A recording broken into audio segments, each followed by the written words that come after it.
자식이 부모를 공경하지 않는 이유가 무엇일까? 여러분 어떻게 생각하십니까? 과거의 우리의 삶이라고 하는 것은 단순하고도 모든 삶의 전체가 부모의 지혜나 부모의 재산에 의해서 생명이 부지되었어요. 제가 초등학교 다닐 때 우리나라의 그 직업 분포를 이렇게 설명 나왔는데 농사 인구가 93%였어요. 농사 짓는 사람이 93%라고 하는 얘기는 농사 짓는 것도 다 부모에게서 하나하나 이제 배워야 되고 또 뭐 목수로서 일을 한다거나 대장간 일을 한다거나 이런 걸 할 때에도 부모가 하나하나 가르쳐 줘서 그것을 익혀가지고 그 자기 직업을 이어나가는 그런 시대이기 때문에 사실은 부모를 떠나는 그 자체가 거의 죽음을 이제 초래하는 것과 같은 그런 시대에는 참 부모가 하나에서 10까지 모든 것을 공급해 주시는 분이기 때문에 그렇게 존경이 됐고 또 농경사회다 보니까 이렇게 가족이 전체적으로 연합을 하지 않고는 경쟁에서 살아남을 수 있는 그런 상황이 아니었습니다. 그러나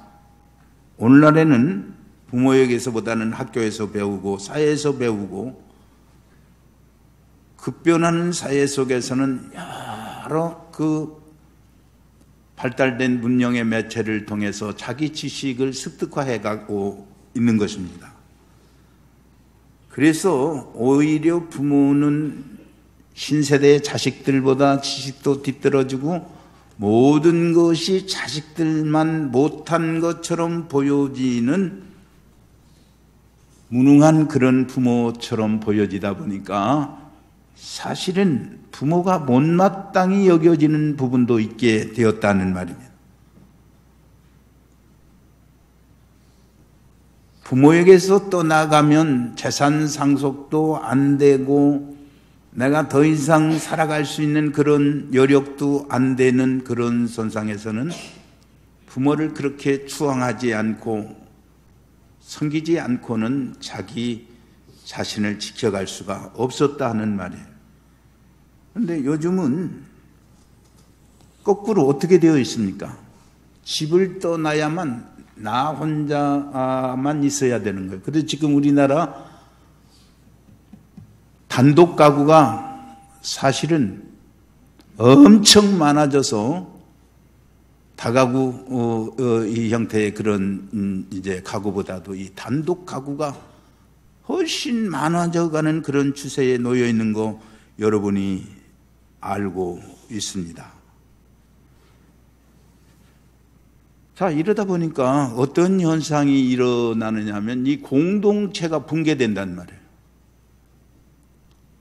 꼭 이웃과 품앗이도 하고 또 서로 협력을 해야만 일이 되던 그런 시대가 아니고 이제는 모든 일이 자유롭게 하다 보니까 이 공동체 의식이 희박하게 되었습니다.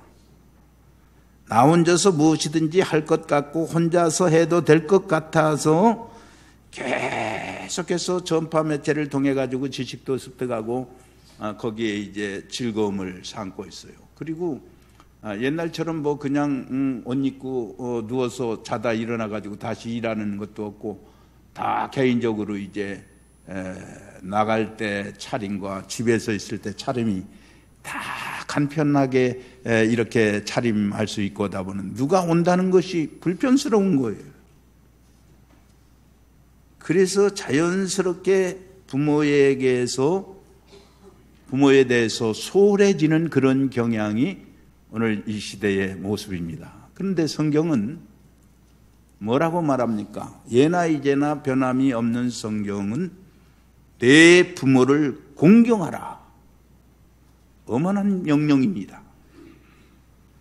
엄연한 계명이다 하는 말입니다. 이 계명 속에 하나님의 사랑이 있고 하나님께서 우리에게 계시하신 축복이 있다는 것을 우리가 신명기를 읽어보고 또 예수님께서 지금 가르쳐 주신 말씀을 보더라도 십계명을 보더라도 얼만큼 우리가 부모를 공경해야 되는가를 명령으로 축복으로 우리에게 남겨주셨다는 말이에요. 그래서 오늘 본문의 말씀도 예수님이 여러 가지 이유를 대고 부모 공경을 하지 않지만은 부모 공경하지 않아야 할 이유가 하나도 없다라는 것을 여기에서 명시하고 있는 것입니다. 오늘 본문 4절에서 예수님은 뭐라고 말을 했습니까? 하나님이 이르시되 내 부모 공경하라 하시고 또 아버지나 어머니를 비방하는 자는 반드시 죽음을 당하리라 하셨거늘 아버지나 어머니를 비방하는 사람은 반드시 죽음을 당할 것이니라고 그렇게 말씀하고 있는 것을 보게 됩니다. 여러분 얼마나 권위 있는 말씀입니까?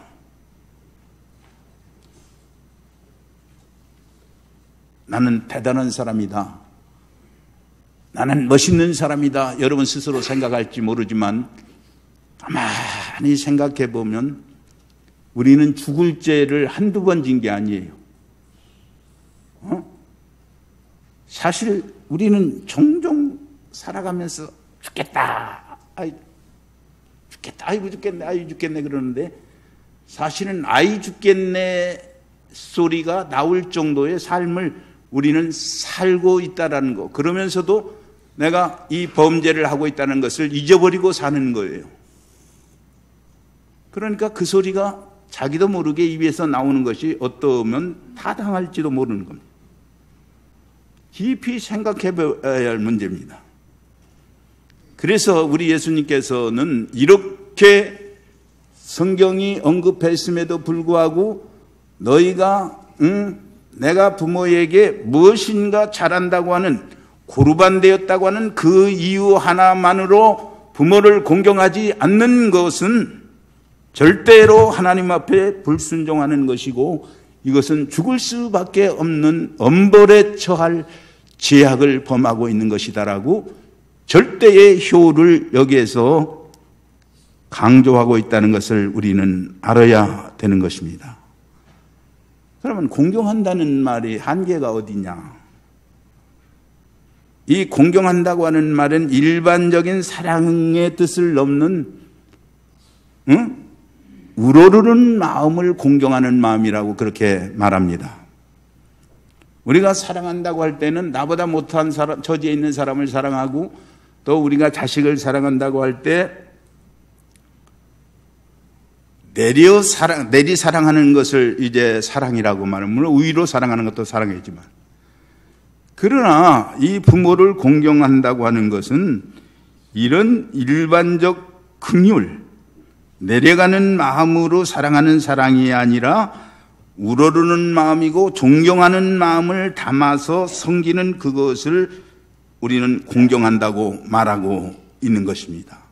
친구지간에나 또 동등한 부부지간에 이렇게 사랑하는 것을 우리는 친애한다고 그렇게 말해요.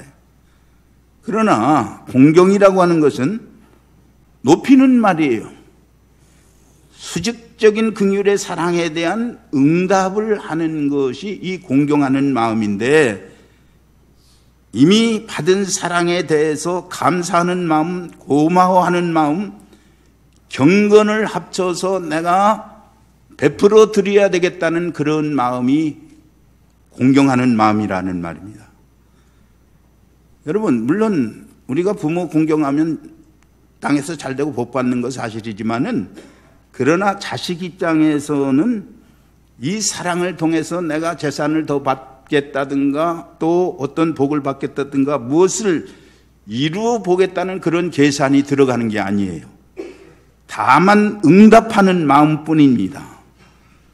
그런데 여러분들이 여기서 더 알 것이 뭐냐면 마틴 루터를 비롯한 종교개혁자들은 이 부모에 대한 부모의 종류에 대해서 몇 가지로 열거를 하게 됐는데 첫째는 우리가 아는 대로 나를 낳아준 부모예요. 여러분, 바쁘게 살다 보면은 또 젊을 때는 힘이 있고 하다 보니까 내가 자식을 키우고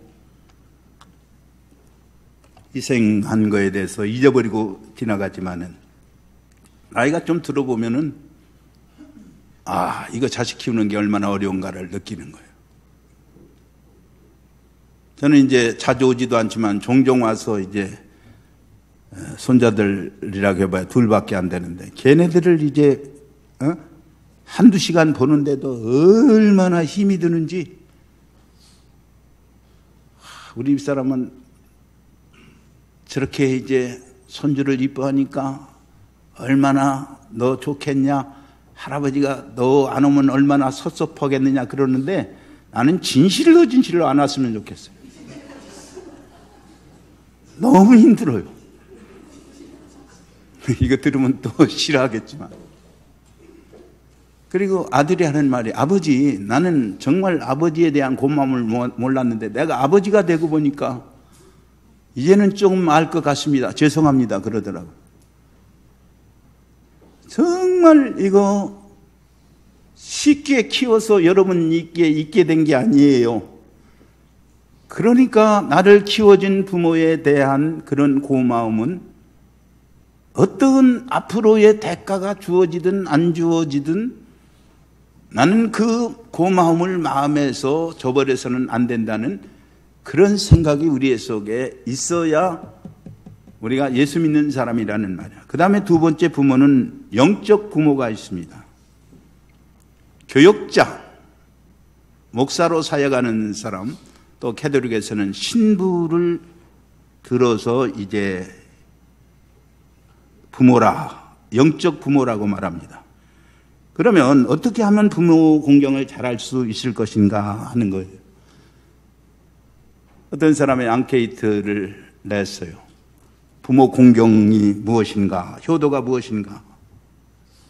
그런데 응답한 사람의 대부분이 어떤 내용을 말했느냐 하면 효도라고 하는 것은 부모를 속상하지 않게 그렇게 편안케 해주는 것이 효도다. 거기에 많은 사람이 찬동을 했고, 정말 부모는 효도라고 하는 것은 부모를 섬기는 것이다. 극진히 섬기는 것이라고 대답한 사람은 6.2%밖에 되지 않았다는 말이에요. 부모에 대해서 속 썩이지 않고 그냥 편안케 해주는 것만이 효도로 생각하고 있는 사람들이 많이 있다라고 하는 말입니다. 그러나 성경은 뭐라고 말합니까? 이것을 용납하지 않습니다. 내 부모를 공경하라.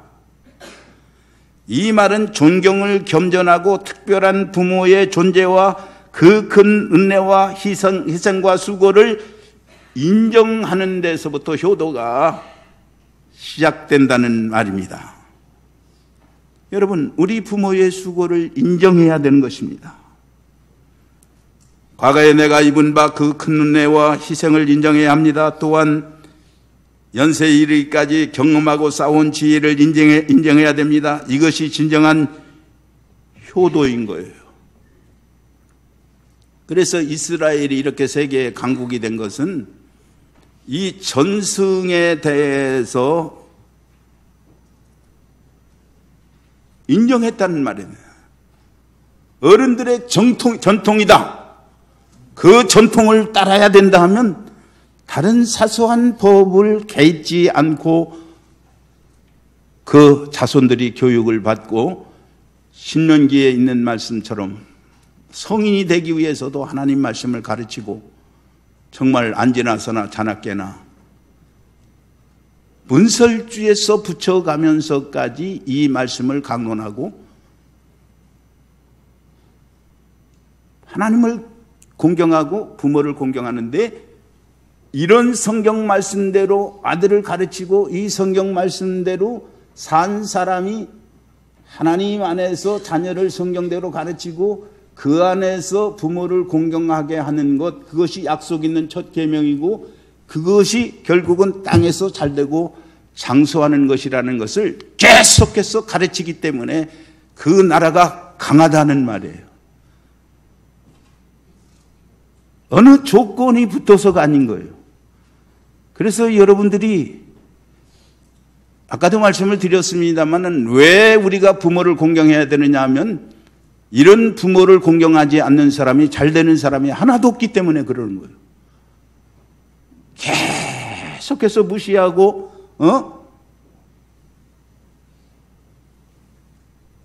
멸시하고 인정하지 않는 사람이 잘 되는 거 본 적이 있습니까? 그래서 부모를 인정하는 것이 중요한데 부모는 항상 선하고 부모는 항상 그 마음이 깊고 부모는 항상 자식에 대해서 착하기를 바라고 나는 실패했더라도 자식이 성공하기를 바라고 자신은 거짓되게 살았더라도 자식만은 진실하게 살아주기를 원하는 것이 부모의 마음인 것입니다. 그래서 마틴 루터 같은 이제 개혁자는 부모는 세상에서 하나님을 대신하는 분이다. 그렇게 말했어요. 부모의 선하심과 인자심을 인정해 드리면서 감사와 존경과 순종과 기쁜 마음으로 섬기는 것이 효도라는 것을 우리는 알아야 됩니다. 여러분, 사람에게는 다 완전할 수가 없어요. 노아가 얼마나 그렇게 유명했습니까? 세상을 쓸어버리는 동안에도 하나님은 노아의 8 식구를 방주로 옮겨서 가족 계대를 보존하도록 하셨어요. 방주에서 나와서 창세기 9장에 보면 노아가 이제 포도주를 먹고 취해가지고 벗었는지 입었는지 구분도 안 되고 사람들 앞에 누추함을 드러냈습니다. 함이라는 아들이 보고 우리 아버지 봐라, 우리 아버지 저렇게 빨가벗고 술 취해서 하체를 다 드러내고 계시다 깔깔거리면서 손가락 기르면서 자기 아버지의 험을 드러낸 거예요. 그런데 셈과 야벳은 그 함의 소리를 듣고 우리 아버지가 저렇게 과거에 훌륭하셨는데 어떻게 술 취해가지고 저렇게 부끄러운 수치를 드러내시는구나. 그래서 아버지의 그 실체를 보지 않기 위해서 혼이별을 뒤로 이렇게 들고 가서 자기가 안 보고 아버지를 감싸고 그 부끄러움을 감싸드렸더니 술이 깬 후에 어떻게 했습니까? 창세기 9장에 보면 셈과 야벳에게는 모든 사람의 머리가 되고 잘되는 축복이 되기를 간절히 축복했지만은 이 함에게는 저주스러운 그런 선언을 했어요. 모든 사람의 섬기는 종이 될 것이다. 어떤 성경학자는 그 함의 후예가 흑인들이라 이렇게 얘기하는데 그것이 사실 여부를 떠나서 우리가 알아야 할 것은 자식이라고 하는 것은 부모의 실체가 부끄럽게 드러나더라도 그거를 감추고 그것을 내가 대신하려고 하는 그런 마음을 가지는 것이 효가 된다는 것을 우리는 알아야 되겠습니다. 오늘 우리는 어떤 마음가짐이 복을 받습니까? 부모에게 순종하라는 계명은 약속 있는 계명이고 효다는 것만큼 복을 주시겠다고 말씀하셨기 때문에 늘 부모에게 감사하고 순종하는 마음을 가져야 되는 것입니다. 또한 나 자신이 그분의 자녀됨을 자랑해야 되는 것입니다. 어느 때 어느 곳에 서서든지 저는 아무개의 자식입니다라고 하는 부끄러워해서는 안 되는 거예요. 자랑할 수 있어야 되는 거예요. 나이가 들면 기억력도 떨어집니다. 어떤 재산을 관리할 수 있는 능력도 떨어집니다. 지식도 다 떨어집니다. 한경직 목사님이 그렇게 영어 잘하고 했지만은 남한산성에 계실 때 영어 단 하나 못하고 세상 떠났어요. 늙음이라고 하는 것은 이렇게 가혹합니다. 그러나 내가 누구의 자녀입니다라고 하는 거, 치매에 걸렸든 병약하든 얼굴이 쭈그러들어져 갔든 나이가 많았든 나는 누구의 자식입니다라고 하는 것을 밝힐 수 있는 그런 사람이 돼야지. 손님들 오면, 대단한 손님들 오면 그 노만기 드러날 것 같아서 그 은큼한 방에다 몰래 처박아 놓고 없는 것처럼 하는 그런 자식들은 자식이라고 할 수가 없는 거예요. 잠언 23장 24절에 있는 말씀을 보면은 아주 우리가 어떻게 이제 살아야 되는가에 대해서 분명히 이제 말씀하고 있는 것을 보게 됩니다. 의인의 아비는 크게 즐거울 것이요 지혜로운 자식을 낳은 자는 그로 말미암아 즐거움을 얻을 것이니라. 자식이 지혜롭고 부모를 공경하게 되면은 부모는 한없이 즐겁고 기뻐서 여러분들이 더 쓸데없는 지출을 줄일 수 있게 되어진 것이 우리 인간사라는 것을 우리는 알아야 되겠습니다. 그것을 맺겠습니다. 부모님에게 순종하는 것은 약속 있는 첫 계명입니다. 어째서 내 자녀가 이렇게 삐뚤어졌는가?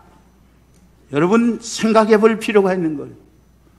내가 부모 공경하지 않고 내 마음대로 사는 것이 나도 모르게 자식들에게 입력이 되고 그것이 몇 배로 나에게 이제 저항으로 다가오지 않는가? 우리는 돌아봐야 되는 거예요. 말씀을 드렸습니다마는 자식들을 하나님 믿게 하고 신명기 4장이나 6장이나 10장의 말씀처럼 나와도 들어와도 이것을 교육해서 그 자식들이 하나님의 법대로 살도록 하고 부모를 공경하는 것이 약속 있는 첫 계명인 줄을 알도록 내가 살아가야만 내가 하나님의 사람으로서 역임이 되어지는 거지. 나는 사는 것을 개떡같이 해서 자기는 부모한테 그렇게 해놓고 나에게는 잘하라고 한다는 그런 생각으로 자식 교육이 되어지지 않는 거예요. 그래서 정말 여러분들이 속 썩으면 내가 정말 하나님 앞에 바로 살지 못한 그런 죄값을 몇 배로 받지 않는가 되돌아볼 필요가 있다는 말입니다.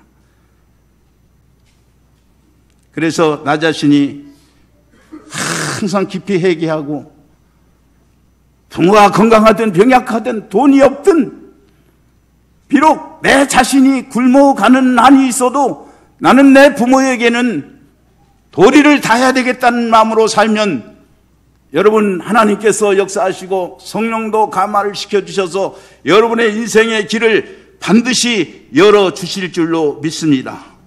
그래서 하나님의 약속대로 범사에 형통할 것이고 장수할 것이고 축복된 생애가 여러분의 가정을 통해서 넉넉히 우리 주변 사람들에게 나타나고 이렇게 예수 믿는 사람을 바라볼 때 우리가 전도하지 않아도 하나님의 교회에 사람들이 오게 되어 있는 것인데 전혀 신앙과 상관없는 그런 장로님 기도한 대로 우리가 원리를 모르고 임신의 불편한 것만 생각해서 부모도 부모로 생각하지 않고 자기의 스승도 스승으로 생각하지 못하는데 거기에 무슨 역사가 있겠어요?